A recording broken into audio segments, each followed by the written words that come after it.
Niki, ini sudah waktunya. Karena hidayah itu kita nggak cari, tapi kita yang jemput.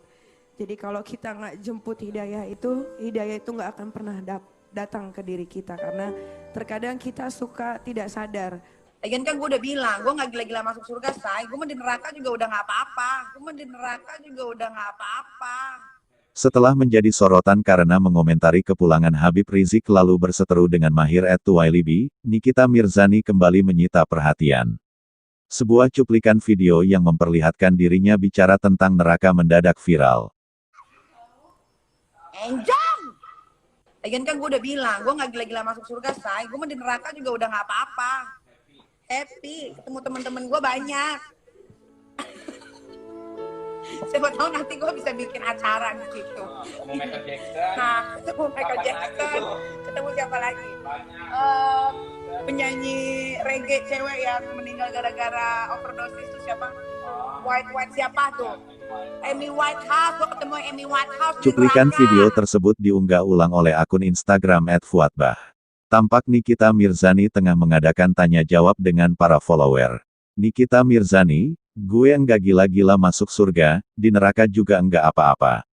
Nikita Mirzani saat ditemui di kawasan Tendean, Jakarta, Rabu, tanggal 4 November tahun 2020. Awalnya, Nikita Mirzani ditantang untuk membaca surah Yasin. Ia pun melakukannya tanpa merasa kesulitan. Terus gue ngapain lagi? Yasin, bisa Yasin. Yasin, wal Qur'anil hakim, innaka laminal mursalin, ala siratil mustaqim, tanzila azizir rahim. Yang mana lagi? Nikita Mirzani kemudian melontarkan pernyataan yang cukup kontroversial. Ia mengatakan tak masalah jika masuk neraka nantinya. Lagian, kan, gue udah bilang, gue enggak gila-gila masuk surga, say. Pungkas Nikita Mirzani. Bilang, gue gak gila-gila masuk surga, say. Gue di neraka juga udah gak apa-apa. Kalau ini akan mempengaruhi, na'udzubillah. Kalau dia punya nama, akan terpengaruh orang lain lebih banyak yang tersesat, na'udzubillah. Maka kami ingatkan kepada siapapun, hati-hati dengan orang-orang semacam ini. Pertama doakan dan jangan dekat-dekat. Jangan berurusan dengan mereka. Karena apa? Dia punya racun yang membahayakan. Karena apa? Dia sudah tidak takut neraka. Nggak ada remnya. Kalau dia punya kekuasaan akan habisin semuanya demi kesenangannya. Kalau dia punya keahlian akan dihabiskan keahliannya untuk menuruti kesenangannya.